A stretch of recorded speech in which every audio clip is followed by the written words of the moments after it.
नमस्कार दोस्तों, मेरा नाम है अतुल श्रीवास्तव और स्वागत है आपका नेक्सस जीएस में। साइंस की क्लास 1 है और ये क्लास जो है स्पेशली यूपी पीसीएस प्रीलिम्स 2022 के लिए है, जो इसका एग्ज़ामिनेशन 12 जून 2022 को होने वाला है। तो फिजिक्स में जो आपका साइंस का पहला पार्ट होगा उसमें फिजिक्स पे जो रिलेटेड क्वेश्चंस होंगे जो आ सकते हैं आपकी 12 जून 2022 के एग्ज़ामिनेशन में, उनके बारे में हम लोग डिस्कस करने वाले हैं। और ये एक फास्ट ट्रैक रिवीजन ऑडियो होगा, जिसमें वीडियो होगा, जिसमें हम लोग उन्हीं पॉइंट्स पे डिस्कस करने वाले हैं जो एग्जामिनेशन ओरिएंटेड हैं या पूछे जा सकते हैं। बाकी जो साइंस की क्लास है वो नेक्सस जीएस पे आप लोगों ने पढ़ी रखी है पहले से भी, तो ये पूरी तरह से प्रॉपर एक रिवीजन बेस्ड होगी। जैसे लास्ट ईयर 24 अक्टूबर के पहले नेक्सस जीएस की तरफ से बनाई गई थी, उसी तरह से जो 2022 के लिए यूपी पीसीएस प्रीलिम्स 2022 के लिए पूछी जा सकती हैं, उनके बारे में हम लोग डिस्कस करेंगे। तो इसी वीडियो के 101 से 2 बार आप लोग डिस्कस कर लेंगे या फिर इसको सुन लेंगे, तो होपफुली आपका रिकॉल हो जाएंगी चीज़ें और रिवीजन अच्छा प्रॉपरली हो जाएगा। चलिए शुरुआत कर देते हैं मात्रक से। तो शक्ति का जो मात्रक होता है वॉट होता है, बल का मात्रक न्यूटन, कार्य का मात्रक होता है जूल। प्रकाश वर्ष के बारे में बात करें तो वह दूरी जो प्रकाश एक वर्ष में तय करता है उसको बोलते हैं प्रकाश वर्ष। इसके अलावा पारसेक के बारे में पूछा जाता है, तो पारसेक जो है वो दूरी का मात्रक है। कुछ इकाई हैं उनके प्राचल के बारे में पूछा जाता है, जैसे वॉट शक्ति, नॉट जो है वो समुद्री जहाज की गति, नॉटिकल मील जो है नौ संचालन में प्रयुक्त दूरी की इकाई, कैलोरी जो है वो ऊष्मा। तो अगर आप लोग बोलेंगे और आप लोगों को सही लगेगा तो प्रत्येक सब्जेक्ट का रिवीजन ऑडियो रिलीज़ कर दिया जाएगा, रिवीजन वीडियो जो है वो रिलीज़ कर दिया जाएगा। चलिए नेक्स्ट पॉइंट डिस्कस कर लेते हैं। क्यूसेक के बारे में बात करें तो क्यूसेक जो है वो जल का बहाव, क्यूसेक से जल का बहाव मापा जाता है। नेक्स्ट है वायुमंडल के ओजोन परत की मोटाई नापने वाली इकाई के बारे में अगर बात करें तो वायुमंडल की ओजोन परत की मोटाई नापने वाला जो इकाई है वो डॉप्सन है। नेक्स्ट है सोनार के बारे में बात करें तो महासागर में डूबी हुई वस्तुओं की स्थिति जानने के लिए सोनार का प्रयोग किया जाता है और सोनार का जो प्रयोग है नौसंचालकों द्वारा किया जाता है। सोनार में हम जो है वो पराश्रव तरंगों का प्रयोग करते हैं। ऑडियोमीटर के बारे में बात करें तो ध्वनि की तीव्रता को मापने वाला यंत्र है। नेक्स्ट है पायरोमीटर के बारे में बात करें तो उच्च ताप को मापने का यंत्र है पायरोमीटर। नेक्स्ट पॉइंट है पायरोमीटर एग्जैक्टली बोल सकते हैं कि वह थर्मामीटर है जो 2000 डिग्री सेंटीग्रेड से ऊपर मापने हेतु प्रयुक्त किया जाता है। इवन 800 से ऊपर जो होता है उसके लिए पायरोमीटर का ही प्रयोग किया जाता है। नेक्स्ट पॉइंट में लिखिएगा। नेक्स्ट पॉइंट में डिस्कस कर लेते हैं दूध के आपेक्षिक घनत्व के बारे में बात करें तो दूध का जो आपेक्षिक घनत्व है वो आपका लैक्टोमीटर से ज्ञात किया जाता है। नेक्स्ट पॉइंट डिस्कस कर लेते हैं स्फिग्नोमीटर के बारे में बात करें तो रक्त दाब नापने का यंत्र है स्फिग्नोमीटर, कई बार क्लास में डिस्कस हुआ है। नेक्स्ट पॉइंट है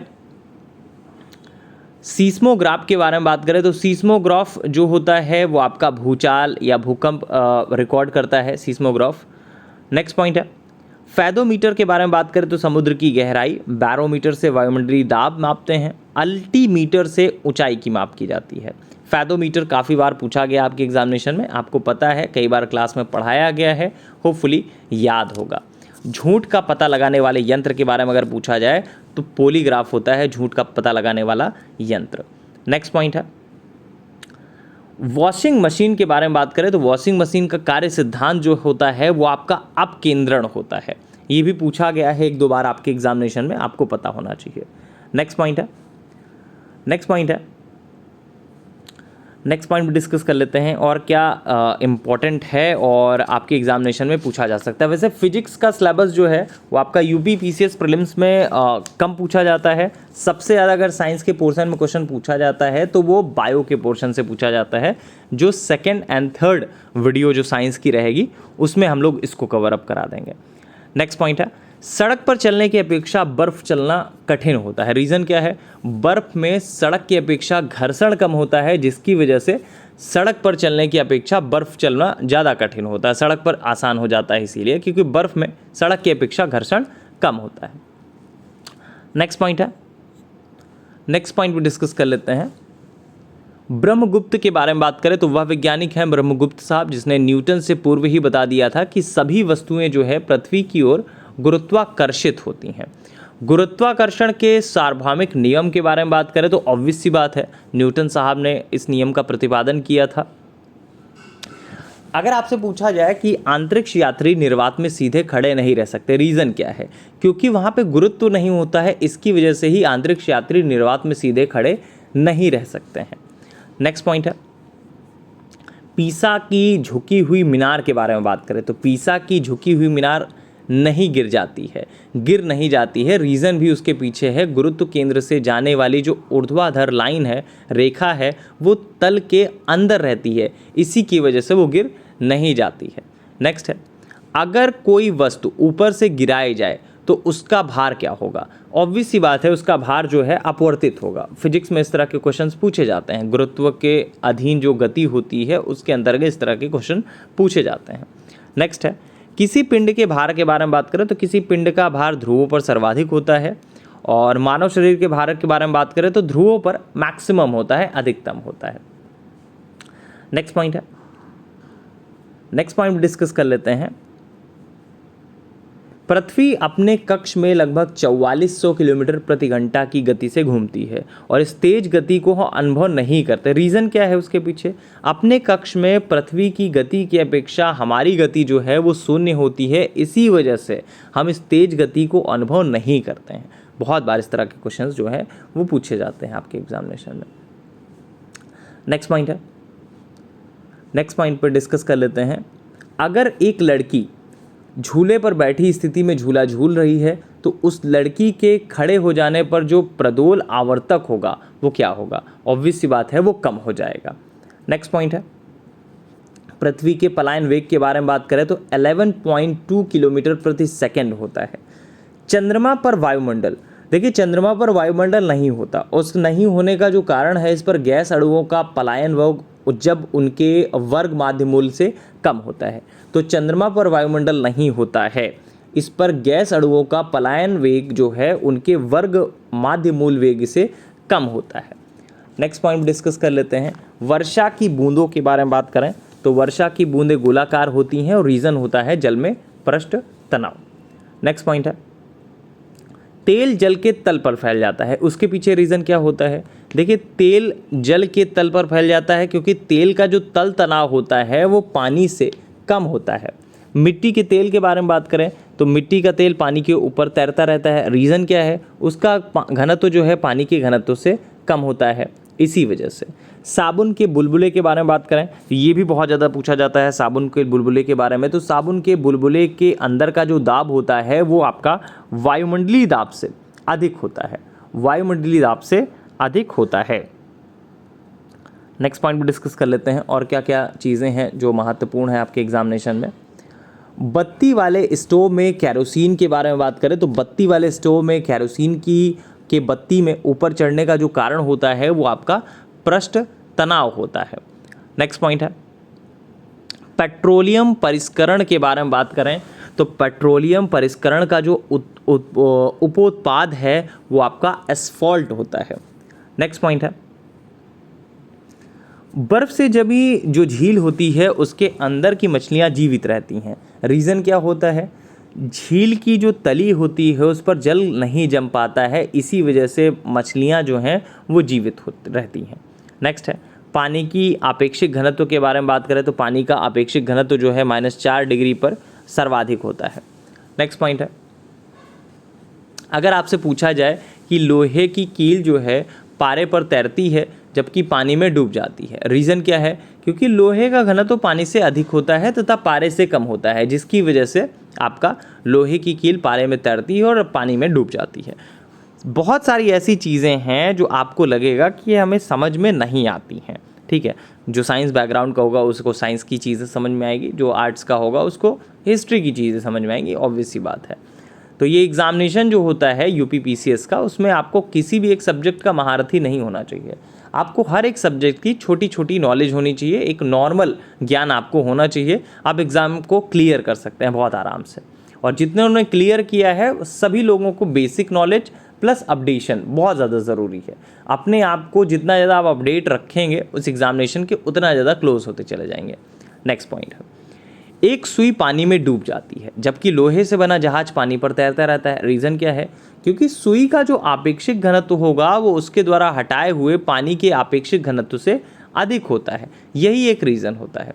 और लोहे की सुई पानी की सतह पर तैरती है, उसका रीज़न होता है पृष्ठ तनाव के कारण। नेक्स्ट पॉइंट है, बादलों के वायुमंडल में तैरने के कारण के बारे में अगर बात करें तो उनका कम घनत्व जो होता है वही आपका उसके तैरने का कारण होता है। नेक्स्ट है, समुद्र में नदी की अपेक्षा तैरना आसान होता है। रीज़न क्या होता है? क्योंकि समुद्री जल नमकीन होता है, इसी वजह से समुद्र में नदी की अपेक्षा तैरना आसान होता है। नेक्स्ट है, अगर आपसे कहा जाए कि जब कोई जहाज नदी से सागर में घुसता है तो क्या होता है, तो वह कुछ ऊपर उठता है। इस तरह के क्वेश्चंस आपके एग्जामिनेशन में पूछे जाते हैं, सारी चीज़ें आपको ध्यान से सुननी है। नेक्स्ट पॉइंट है, नेक्स्ट है, प्रकाश के वेग के बारे में बात करें तो प्रकाश का वेग जो है निर्वात में अधिकतम होता है। प्रकाश की गति के बारे में बात करें तो कांच के बीच से जाते हुए गति जो है वो न्यूनतम हो जाती है। अगर सूर्य के प्रकाश को धरती पर पहुंचने में समय के बारे में बात करें तो सूर्य के प्रकाश को धरती की सतह पर पहुंचने में जो समय लगता है वो करीब 8.5 मिनट के आसपास लगता है। नेक्स्ट है, जब प्रकाश एक माध्यम से दूसरे माध्यम में जाता है तो उसकी आवृत्ति जो होती है वो आपका अपवर्तित रहती है। उसकी आवृत्ति जो होती है वो आपका अपवर्तित रहती है। नेक्स्ट पॉइंट डिस्कस कर लेते हैं, साबुन के पतले झाग के बारे में बात करें तो साबुन के पतले झाग में चमकदार रंगों का बनना जो है वो आपका बहुलित परावर्तन और व्यतिकरण का एक परिणाम होता है। नेक्स्ट है, प्रकाश तंतु के बारे में बात करें जिसको ऑप्टिकल हम लोग फाइबर बोलते हैं, तो प्रकाश तंतु या ऑप्टिकल फाइबर जिस सिद्धांत पर काम करता है वो होता है पूर्ण आंतरिक परावर्तन। नेक्स्ट है, मृगमरीचिका के बारे में भी पूछ लिया जाता है, तो मृगमरीचिका का जो कारण होता है वो भी प्रकाश का पूर्ण आंतरिक परावर्तन होता है। मरीज के पेट के अंदर का परीक्षण करना है अगर डॉक्टर को तो उसके द्वारा एंडोस्कोप का कार्य होता है और प्रकाश के सकल आंतरिक परावर्तन के सिद्धांत पर ही एंडोस्कोप कार्य करता है। नेक्स्ट है, एक कटे हुए हीरे के बारे में बात करें तो एक कटा हुआ हीरा जो है वो आपका पूर्ण आंतरिक परावर्तन के कारण ही जगमगाता है। नेक्स्ट है, नेक्स्ट पॉइंट पर डिस्कस कर लेते हैं, दृष्टिपटल या रेटिना, इसके बारे में बात करें तो दृष्टिपटल या रेटिना पर जो चित्र बनता है वो वस्तु से छोटा व उल्टा होता है। तो दृष्टिपटल या रेटिना पर जो चित्र बनता है वह वस्तु से छोटा होता है और उल्टा होता है। नेक्स्ट है, किसी तारे के रंग के बारे में बात करें तो किसी तारे का रंग जो है वो उसके ताप को दर्शाता है। किसको दर्शाता है? उसके ताप को दर्शाता है। नेक्स्ट है, प्रकाश के रंग के बारे में बात करें तो प्रकाश का रंग जो है निर्धारित होता है इसके तरंगदैर्ध्य से। सबसे लंबा तरंगदैर्ध्य वो है लाल रंग का, सबसे कम वेवलेंथ वाला जो प्रकाश होता है वो बैंगनी का होता है। दृश्य वर्णक्रम में सबसे कम तरंगदैर्ध्य वाला जो रंग है वो आपका बैंगनी होता है। नेक्स्ट पॉइंट है, हमें वास्तविक सूर्योदय से कुछ पूर्व ही सूर्य दिखाई देने का रीज़न जो होता है वो आपका प्रकाश का अपवर्तन होता है। नेक्स्ट है, सूर्य के प्रकाश के अदृश्य भाग से प्रकाश संश्लेषण कुछ बैक्टीरिया के द्वारा किया जाता है। अगर पूछा जाए कि किसके द्वारा किया जाता है तो कुछ बैक्टीरिया के द्वारा किया जाता है। आकाश के नीले रंग के बारे में बात करें तो आकाश का जो नीला रंग होता है वो प्रकाश के प्रकीर्णन के कारण होता है। सूर्योदय तथा सूर्यास्त के समय सूर्य के लाल रंग का प्रतीत होने का जो कारण होता है वो प्रकाश का प्रकीर्णन ही होता है। अगर आपसे बोला जाए कि अंतरिक्ष यात्री को आकाश का रंग कैसा दिखाई देता है तो अंतरिक्ष यात्री को आकाश का रंग जो है वो आपका काला दिखाई देता है। नेक्स्ट पॉइंट है, डॉपलर प्रभाव के बारे में बात करें तो प्रसारी विश्व की संकल्पना जो है वो डॉपलर प्रभाव पर ही आधारित होती है। नेक्स्ट है, कार के पीछे यातायात के दृश्यावलोकन के लिए जो प्रयोग होता है वो आपका उत्तल दर्पण प्रयोग होता है। वाहनों में पृष्ठ दृष्टि दर्पण के रूप में जो प्रयोग लाया जाता है वो आपका उत्तल दर्पण को प्रयोग में लाया जाता है। नेक्स्ट है, जब दो समानांतर समतल दर्पणों के बीच कोई वस्तु रख दी जाती है तो बनने वाले जो प्रतिबिंबों की संख्या होती है वो होती है अनंत। नेक्स्ट है, प्रकाश में 7 रंग होते हैं और रंगों को अलग करने का जो तरीका होता है वो एक प्रिज्म से रंगों को अलग अलग किया जा सकता है। अगर इंद्रधनुष के रंगों के सही क्रम के बारे में बात करें तो नीला, हरा, पीला होता है। नेक्स्ट है, नेक्स्ट पॉइंट है, जल में वायु के बुलबुले के बारे में बात करें तो जल में वायु का जो बुलबुला होता है वो आपका अवतल लेंस की भांति व्यवहार करता है। जल के अंदर वायु के बुलबुले के बारे में बात करें तो वो अपसारी लेंस की भांति व्यवहार करता है। अगर किसी व्यक्ति का पूरा प्रतिबिंब देखना है तो देखने के लिए एक समतल दर्पण की जो न्यूनतम ऊंचाई होगी वो आपका व्यक्ति की ऊंचाई की आधी होनी चाहिए। नेक्स्ट है, ऑब्वियस सी बात है, अगर 1.5 मीटर लंबा कोई व्यक्ति है और अपना खड़ा संपूर्ण प्रतिबिंब देखना चाहता है तो अवश्य बात है कि उसकी हाफ हो जाएगी, मतलब 0.75। ठीक है, तो एक एक लैंग्वेज को अलग अलग तरीके से प्रयुक्त कर दिया जाता है। बाकी अगर आप लैंग्वेज समझ लेंगे तो कोई समस्या आने वाली है नहीं। नेक्स्ट है, निकट दृष्टि दोष दूर करने के लिए जो प्रयोग लाया जाता है वो नतोदर या कॉनकेव लेंस प्रयोग में लाया जाता है। निकट दृष्टि दोष को ठीक किससे किया जाता है? अवतल लेंस प्रयुक्त करके ठीक किया जाता है।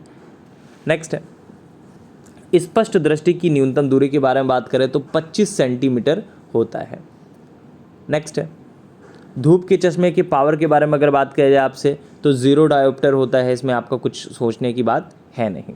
नेक्स्ट है, अगर किसी वस्तु का प्रतिबिंब देखना है तो किसी वस्तु का जो प्रतिबिंब है वो आपका मनुष्य की आंख में बनता है और वो रेटिना पर बनता है। नेक्स्ट है, मूल वर्ण जिन्हें टीवी के पर्दे पर विभिन्न रंग प्रयुक्त होते हैं, तो वे मूल वर्ण जो हैं लाल, हरा और नीला है, जिनसे टीवी के पर्दे पर विभिन्न रंग जो है वो प्रयुक्त होते हैं या प्रकट होते हैं। नेक्स्ट है, नेक्स्ट है, अगर मूल रंगों के बारे में बात करें 3 मूल रंग होते हैं, नीला, हरा और लाल। सूर्य के प्रकाश में रंगों की संख्या के बारे में बात करें तो 7 के आसपास होती है, 7 होती है। नेक्स्ट है, नेक्स्ट है, देखिए 100 डिग्री सेंटीग्रेड से की वाष्प द्वारा उत्पन्न जलन जो है उसी ताप के पानी द्वारा उत्पन्न जलन से अधिक गंभीर होती है। रीज़न उसके पीछे क्या होता है? क्योंकि वाष्प द्वारा अधिक ऊष्मा जो है वो दी जाती है। नेक्स्ट है, एक स्वस्थ वयस्क मनुष्य के शरीर का जो तापमान होगा वो 37 डिग्री सेल्सियस होता है, अगर कैल्विन में तो 310 कैल्विन होता है। मानव शरीर का जो सामान्य तापक्रम है वो 98.4 डिग्री फ़ारेनहाइट होता है और ऑब्वियस सी बात है अगर सेंटीग्रेड में बात करें तो 37 डिग्री सेंटीग्रेड के आसपास होता है। तीनों तरीके से ये पूछा जा सकता है, तीनों तरीके से पूछा जाता भी है। नेक्स्ट है,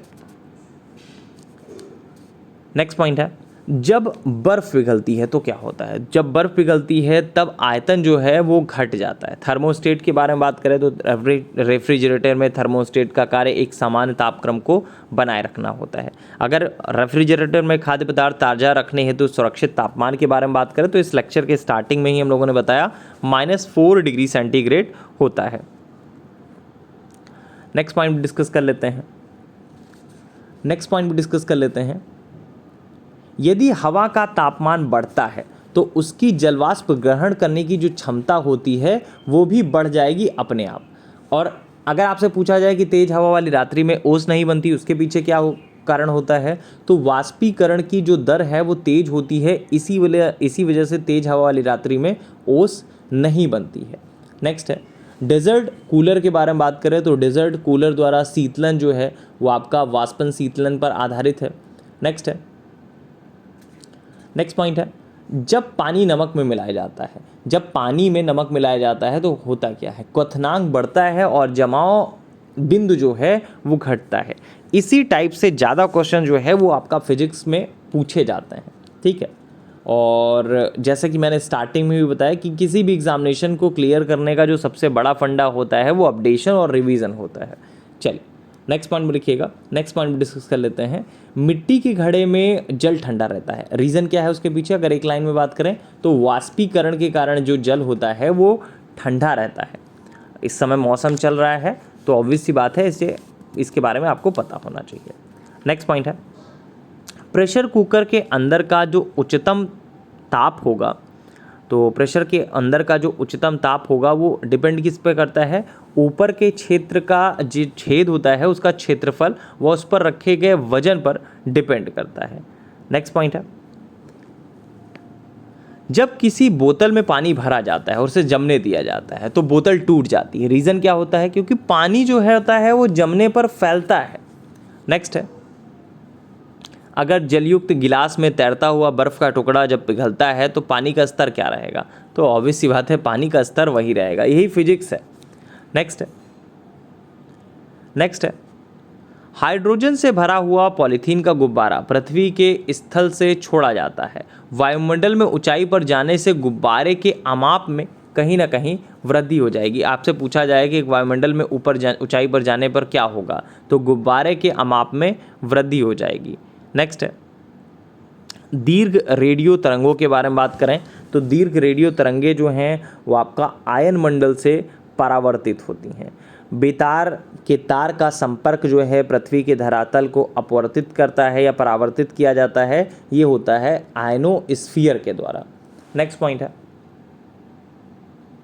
है, क्रिस्टल की संरचना के बारे में बात करें तो क्रिस्टल की संरचना जानने के लिए जो प्रयोग में लाया जाता है वो आपका एक्सरे किरणों को प्रयोग में लाया जाता है। नेक्स्ट है, दूर संचार के लिए जो प्रयुक्त तरंगे होती हैं वो आपका माइक्रोवेव होती हैं। नेक्स्ट है, सीटी स्कैन में प्रयोग में लाई जाती कौन सी हैं, तो एक्स किरणों का प्रयोग किया जाता है। ध्वनि के वेग के बारे में हम लोगों ने डिस्कस कर ही लिया है कि ध्वनि का वेग जो होता है वो धातुओं में अधिकतम होता है। ध्वनि तरंगे जो है वो आपका ठोस तथा गैस दोनों माध्यमों में चल सकती हैं। ध्वनि के बारे में अगर एक चीज़ और पूछा जाए तो ध्वनि आर पार नहीं जा सकती, किसके, निर्वात में आर पार नहीं जा सकती है।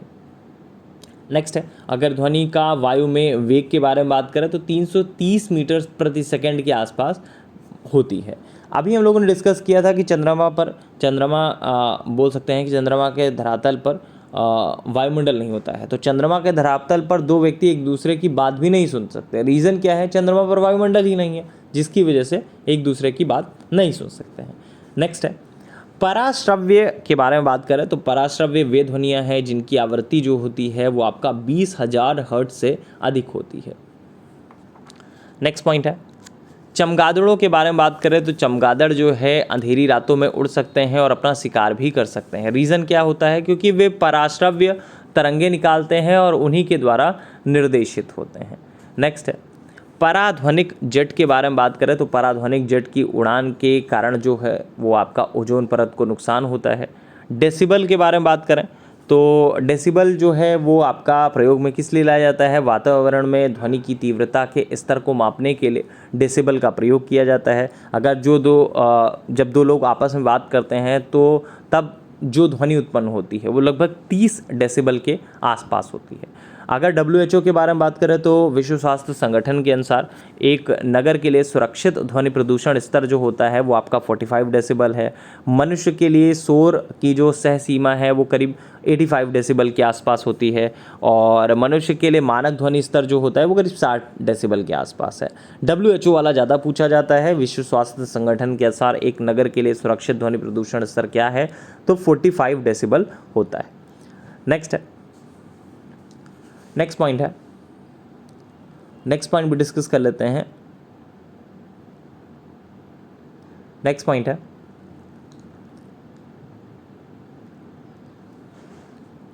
विद्युत ऊर्जा को यांत्रिक ऊर्जा में बदलने वाली युक्ति के बारे में बात करें तो विद्युत ऊर्जा को यांत्रिक ऊर्जा में बदलने वाली युक्ति जो होती है वो आपका विद्युत मोटर होती है। बिजली की खपत का जो बिल होता है वो किलोवाट या घंटा के मापन पर किया जाता है। लिखने की आवश्यकता कुछ भी नहीं है, यहाँ पे सिर्फ और सिर्फ आपको रिवीजन करने की ज़रूरत है। ठीक है, तो कोई भी इसको स्लो करके लिखे नहीं, क्योंकि आपकी क्लास में सारी चीज़ें मैंने लिखा रखी हैं कई बार। नेक्स्ट है, सर्वाधिक विद्युत चालकता वाला जो तत्व है वो चांदी होता है। सर्वाधिक विद्युत चालकता किसमें होती है, सर्वाधिक विद्युत चालकता वाला जो तत्व होता है वो कौन सा है, वो चांदी होती है। नेक्स्ट है, हैलोजन लैंप के तंतु के बारे में बात करें तो हैलोजन लैंप का जो तंतु होता है वो टंगस्टन और सोडियम की मिश्र धातु का बना होता है। नेक्स्ट पॉइंट है, पृथ्वी के चुंबकीय क्षेत्र के क्षेत्र का जो कारण होता है वो क्या होता है? भ्रूकुरोड के अंदर की जो चाक्राक धाराएं हैं वो आपका इसका एक कारण होती है। नेक्स्ट पॉइंट है, नेक्स्ट है ट्रांजिस्टर बनाने के लिए सर्वाधिक प्रयुक्त पदार्थ के बारे में बात करें तो सिलिकॉन होता है ट्रांजिस्टर बनाने के लिए सर्वाधिक प्रयुक्त पदार्थ। तांबा, जर्मेनियम, ग्रेफाइट तथा चांदी में से अगर पूछा जाए अर्धचालक की तरह ट्रांजिस्टर में किसका प्रयोग होता है तो जर्मेनियम का ही प्रयोग होता है। अर्धचालक के बारे में बात करें तो सिलिकॉन तथा जर्मेनियम ये आपका अर्धचालक होते हैं। नेक्स्ट है, नेक्स्ट है साइक्लोट्रॉन के बारे में बात करें तो साइक्लोट्रॉन जो है वो आपका प्रोटॉन को त्वरित करने के लिए प्रयुक्त किया जाता है। साइक्लोट्रॉन प्रोटॉन को प्रयुक्त करने के लिए किया जाता है। नेक्स्ट है सूर्य से उत्पन्न ऊर्जा के स्रोत के बारे में बात करें तो सूर्य से उत्पन्न ऊर्जा का जो स्रोत है वो आपका नाभिकीय संलयन है। नेक्स्ट है एक कृत्रिम उपग्रह में विद्युत ऊर्जा के स्रोत के बारे में बात करें तो एक कृत्रिम उपग्रह में विद्युत ऊर्जा का जो स्रोत होता है वो आपका सौर सेलें होता है, सौर सेलें होता है। नेक्स्ट है परमाणु रिएक्टर के बारे में बात करें तो परमाणु रिएक्टर जो है वो आपका आणविक भट्टी है। नेक्स्ट है एक रेडियोधर्मी तत्व जिसके भारतवर्ष में बड़े भंडार पाए जाते हैं वो क्या है? थोरियम है। भारत में प्रचुर मात्रा में उपलब्ध नाभिकीय महत्वपूर्ण जो नाभिकीय ईंधन है वो आपका थोरियम है, बहुत ज़्यादा पाया जाता है। नेक्स्ट है, नेक्स्ट है परमाणु बम के सिद्धांत के बारे में बात करें तो परमाणु बम का जो सिद्धांत है वो नाभिकीय विखंडन पर आधारित है। नेक्स्ट है, नेक्स्ट है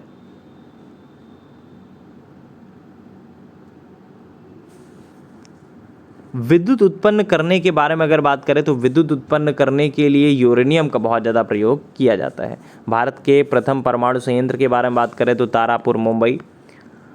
इसके अलावा कलपक्कम के बारे में बात करें तो कलपक्कम भी बहुत पूछा जाता है, परमाणु शक्ति संयंत्र के कारण पूछा जाता है। इंदिरा गांधी आणविक अनुसंधान केंद्र के बारे में बात करें तो तमिलनाडु में है। इंदिरा गांधी जो आणविक अनुसंधान केंद्र स्थित है वो कहाँ पे स्थित है? वो तमिलनाडु में स्थित है।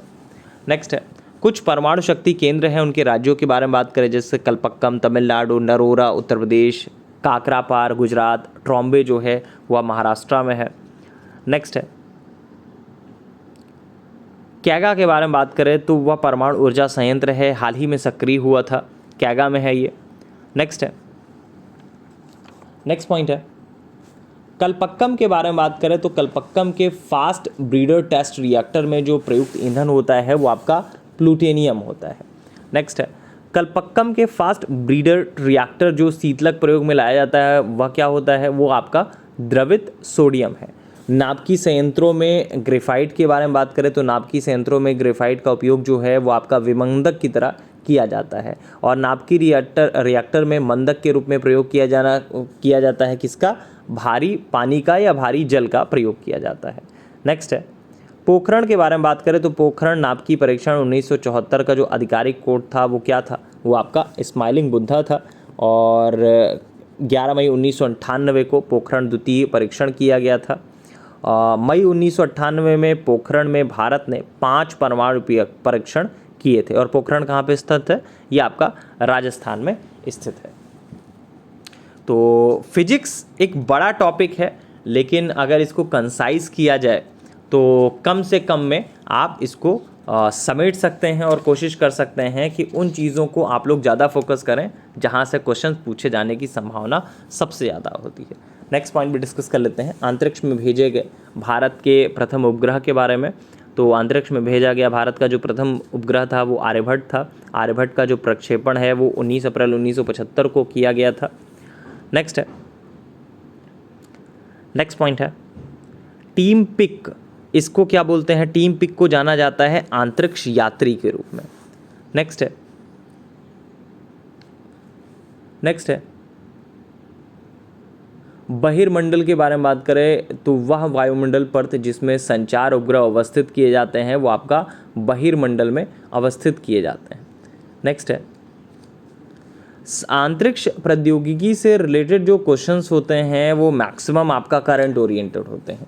ठीक है, तो करंट में जितने भी प्रश्न इससे रिलेटेड हैं, ऑब्वियस सी बात है वो आपकी क्लास में पढ़ाए गए हैं, उसमें आपको बहुत ज़्यादा परेशान होने की ज़रूरत नहीं है। जैसे कुछ संस्थाएं हैं, उनके स्थान के बारे में बात करें तो ISRO Bengaluru, IUCA Pune, IUAC new Delhi, VSSC Thiruvananthapuram. Next है फिनिक्स के बारे में बात करें तो नासा के मंगल ग्रह पर यान का जो नाम होता है वो आपका फिनिक्स है। ये कुछ ऐसी चीज़ें हैं जो पूछी जाती हैं, जैसे श्रीहरिकोटा के बारे में पूछ लिया जाता है, किस द्वीप के निकट अवस्थित है, तो पुलिकट झील के निकट अवस्थित है। जब भी आपका कुछ होता है इस टाइप से तो पुलिकट झील का नाम आप लोग सुन लेते हैं। ठीक, नेक्स्ट पॉइंट है, हाँ, अब हम लोग कुछ बात करेंगे रक्षा प्रौद्योगिकी की। जैसे भारत की टैंक प्रतिरोधी मिसाइल है वो क्या है, वो नाग है। पृथ्वी के बारे में अगर हम लोग बात करें तो पृथ्वी जो है सतह से सतह तक प्रक्षेपास्त्र है। त्रिशूल क्या है, सतह से वायु तक प्रक्षेपास्त्र है। पिनाका क्या होती है, बहुनाली रॉकेट प्रणाली है। निशांत क्या है, युद्ध क्षेत्र के निरीक्षण हेतु दूरस्थ चलित यान होता है। नाग क्या है, प्रति टैंक प्रक्षेपास्त्र। तो पृथ्वी पूछा जाता है, त्रिशूल पूछा जाता है, नाग पूछा जाता है, ठीक है, अग्नि पूछा जाता है, माध्यमिक परास प्रक्षेपिक निकाय होता है, ठीक है, बहुत ज़्यादा पूछा जाता है। ये ब्रह्मोस बहुत ज़्यादा पूछा जाता है। करंट अफेयर्स की क्लास में कई बार आपको बताया गया है कि इससे रिलेटेड क्या क्या चीज़ें जो हैं वो आपके एग्जामिनेशन में पूछी जाती हैं। 12 जून 2022 को जो एग्जामिनेशन है उसमें क्या क्या चीज़ें पूछी जा सकती हैं, उन सारी चीज़ों के बारे में हम लोगों ने क्लास में कई बार डिस्कस कर रखा है, तो इसके बारे में बार बार बताने की आवश्यकता नहीं है। नेक्स्ट है, अब हम लोग कुछ प्रमुख वैज्ञानिक और उनके आविष्कार के बारे में बात करेंगे। तो मशीन गन का जो आविष्कार किया था वो आपका जेम्स पकल के द्वारा किया गया था। थर्मोस्कोप, प्रारंभिक थर्मामीटर का आविष्कार किसने किया था, तो गैलीलियो ने किया था। दूरबीन के आविष्कार के बारे में बात करें तो गैलीलियो ने दूरबीन का आविष्कार किया था। विश्व की विशालतम दूरबीन के बारे में बात करें तो आइस क्यूब है। कुछ और आविष्कारक हैं जैसे John Gutenberg, printing press, Michael Faraday, dynamo, Alexander Graham Bell, telephone. भाप के इंजन के बारे में बात करें तो भाप के इंजन का आविष्कार जो है आपका जेम्स वॉट ने किया था।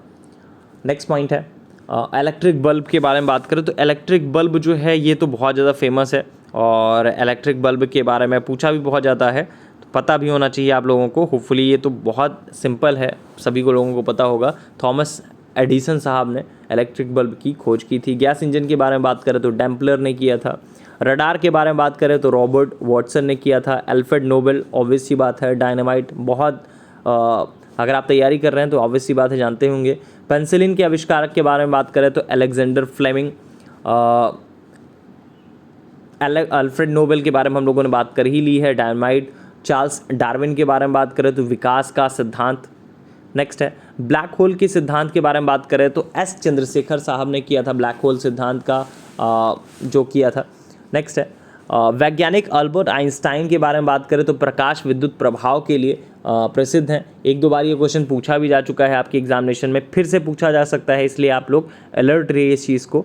अगर आते हुए प्रश्न गलत नहीं करेंगे या फिर जो भी चीज़ें क्लास में पढ़ाई गई हैं अगर आप वो गलत नहीं करते हैं तो आपको मेंस देने से कोई भी नहीं रोक सकता है।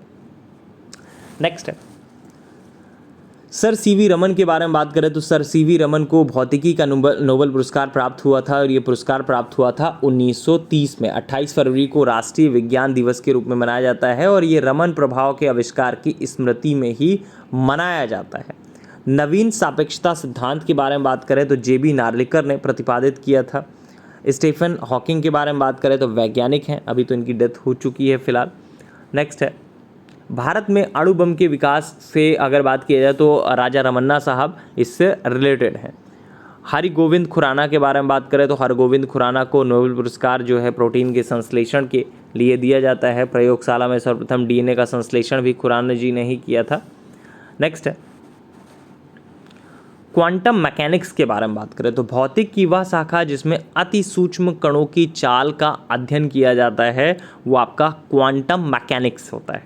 हिग्स बोसॉन के बारे में बात करें तो बहुचर्चित गॉड पार्टिकल है हिग्स बोसॉन। हॉरोलॉजी के बारे में बात करें तो समय मापक का विज्ञान होता है। नेक्स्ट पॉइंट डिस्कस कर लेते हैं और क्या क्या चीज़ें हैं जो इम्पोर्टेंट है, पूछी जा सकती हैं। नेक्स्ट है, अंतरिक्ष में जाने वाले प्रथम अंतरिक्ष यात्री के बारे में बात करें तो यूरी गागरिन। नेक्स्ट है, एटीएम के बारे में पहले पूछा जाता था, अभी तो फिलहाल बहुत ओवररेटेड हो चुका है, बहुत पूछा जा चुका है। एटीएम से मतलब जो होता है ऑटोमेटेड टेलर मशीन होता है। ब्लैक होल के बारे में हम लोगों ने डिस्कस कर ही लिया है, बहुत सारी चीज़ों के बारे में। नेक्स्ट है, अगर आपसे पूछा जाए हाइड्रोकार्बन विजन 2025 ये किससे रिलेटेड है, तो पेट्रोलियम उत्पाद के संरक्षण से संबंधित है। एनरॉन शक्ति परियोजना के स्थल के बारे में बात करें तो ढाबोल। नेक्स्ट है, वैसे ऑलमोस्ट हम लोगों ने फिजिक्स के उन सारी चीज़ों के बारे में, उन सारे टॉपिक्स के बारे में हम लोगों ने डिस्कस कर लिया है जो 40 मिनट में डिस्कस किए जा सकते थे। उन सारे पॉइंट्स को जो बहुत ज़्यादा इम्पॉर्टेंट हैं उनको हम लोगों ने इसी वीडियो में कवर किया है। तो आपका जो फिजिक्स होता है उसमें तो कम ही चीज़ें बनती हैं, लेकिन केमिस्ट्री और बायो में सबसे ज़्यादा क्वेश्चंस पूछे जाते हैं साइंस के रिलेटेड। तो वो आपकी वीडियो जो होगी वो थोड़ी सी इंक्रीज़ रहेगी, बड़ी रहेगी। कुछ और इंस्टीट्यूशन के बारे में बात कर लेते हैं हम लोग, जैसे विक्रम साराभाई अंतरिक्ष केंद्र आपका तिरुवनंतपुरम में है, ठीक है। केंद्रीय उच्च तिब्बत अध्ययन संस्थान वाराणसी में है। इंदिरा गांधी विकास अनुसंधान संस्थान मुंबई। केंद्रीय अंग्रेजी तथा विदेशी भाषा संस्थान हैदराबाद। केंद्रीय औषधि अनुसंधान संस्थान Lucknow. Science city Kolkata. Hitech city Hyderabad. Next है ग्रहों की गति के नियम जो है वो प्रतिपादित किसने किए थे, वो तो कैप्लर के द्वारा प्रतिपादित किए गए थे। नेक्स्ट है भौतिक जो इस साल का जो नोबेल पुरस्कार प्राप्त हुआ है उसकी लिस्ट कई बार आपको क्लास में प्रोवाइड की गई है, तो वो आपको बहुत अच्छे से तैयार करना होगा और उससे रिलेटेड क्वेश्चन जो है वो आपका पूछे जाते हैं आपके एग्जामिनेशन में, ठीक है। तो कई बार भेजा गया है, होपफुली वो तैयार होगा। जो भी आपको क्लास में नोट्स भेजे जाते हैं वो ऑब्वियस सी बात है तैयार होंगे। तो जितनी क्लास में चीज़ें अगर दी गई हैं उतना लिमिटेड डाटा आप तैयार कर लेते हैं तो आपका मेंस देने से आपको कोई रोक नहीं सकता है, लेकिन पढ़ी हुई चीज़ें आपसे गलत नहीं होनी चाहिए। चलिए फ़िलहाल जो आपका बोल सकते हैं कि टॉप रिवीजन हो रहा है उसमें आपका साइंस की क्लास में फिजिक्स के पार्ट के लिए इतना ही, मतलब सामान्य विज्ञान का जो भौतिक विज्ञान पार्ट था भाग 1 उसके लिए इतना ही, और ये टोटल रिवीजन मोड ऑन है नेक्स्ट जीएस की तरफ से। Thank you so much.